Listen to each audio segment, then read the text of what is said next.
Halo teman-teman, kali ini kita akan belajar mengenai komponen-komponen komunikasi. Sebelumnya perkenalkan kami dari kelompok 6, mata kuliah Ilmu Komunikasi. Nah, setiap hari kita pasti melakukan apa itu yang namanya komunikasi. Baik dengan teman dekat, dengan keluarga, dengan rekan kerja, atau dengan siapapun. Yang pertama, teman-teman tahu nggak apa itu proses komunikasi? Komunikasi pada dasarnya adalah proses pengiriman pesan, ide, gagasan, emosi, atau perasaan dari seseorang kepada orang lain, baik sifatnya individu, kelompok, atau menggunakan media. Komunikasi menurut para ahli Everett M. Rogers, komunikasi sebagai proses pengalihan ide kepada orang lain dengan tujuan mempersuasi. Griffin 2015, komunikasi adalah proses berbagai informasi, gagasan, dan emosi antara individu-individu dalam interaksi sosial. Berlo 2017, komunikasi adalah proses transmisi informasi, ide, emosi, atau pesan secara verbal maupun non-verbal antara individu atau kelompok.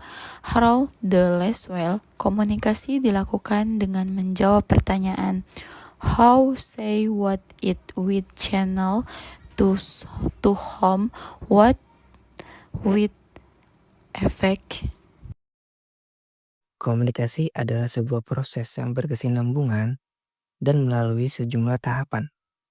Onong 2019 membagi proses komunikasi menjadi 2 tahap, yaitu ada komunikasi primer dan komunikasi sekunder.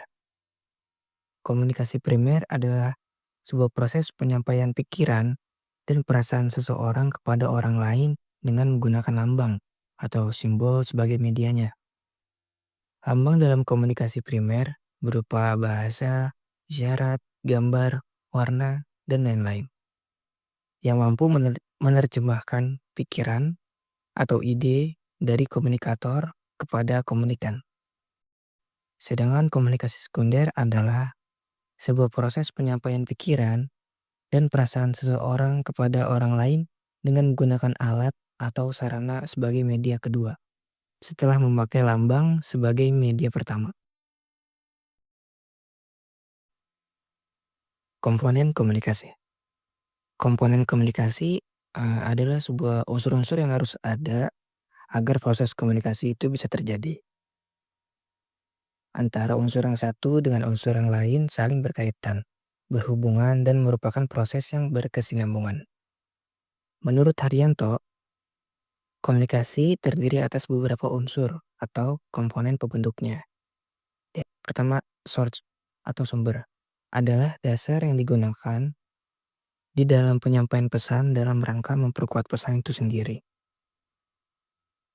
Komunikator atau pengirim pesan.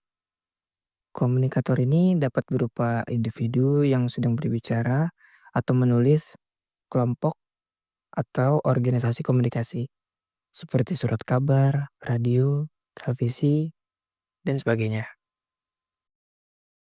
Message atau pesan adalah lambang atau simbol yang mengandung makna dan dipilih oleh komunikator untuk disampaikan kepada komunikan. Pesan ini dapat berupa verbal ataupun non-verbal.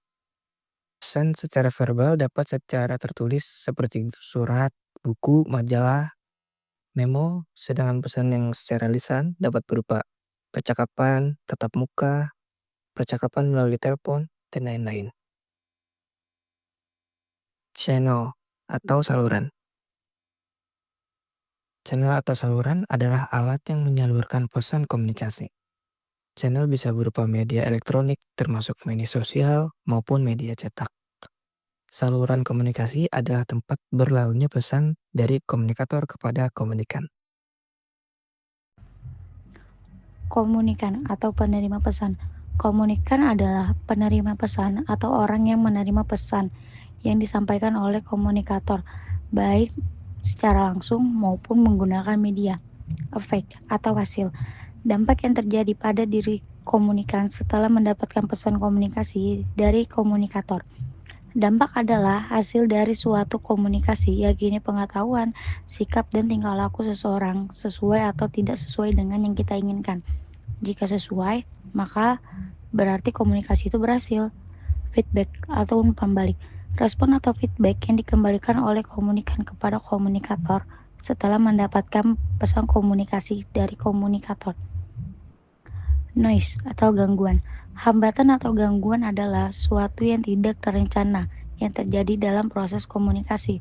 Noise membuat proses komunikasi berjalan tidak efektif.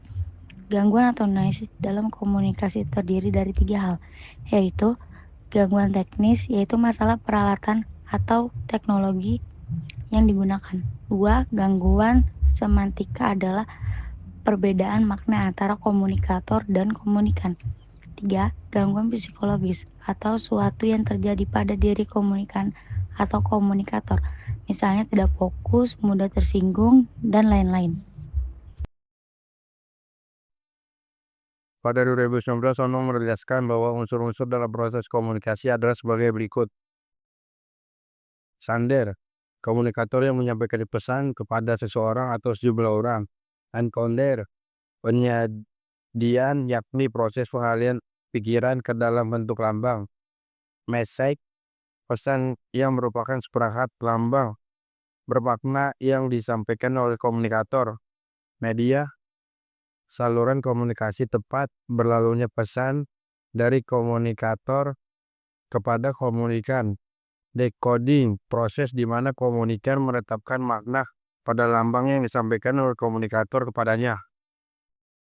Transfer, komunikan yang menerima pesan dari komunikator. Respons, tanggapan seperangkat reaksi pada komunikan setelah terima pesan. Feedback, umpan baik tanggapan komunikan apabila tersampaikan atau disampaikan oleh komunikator. Noise, gangguan tak terencana yang terjadi dalam proses komunikasi.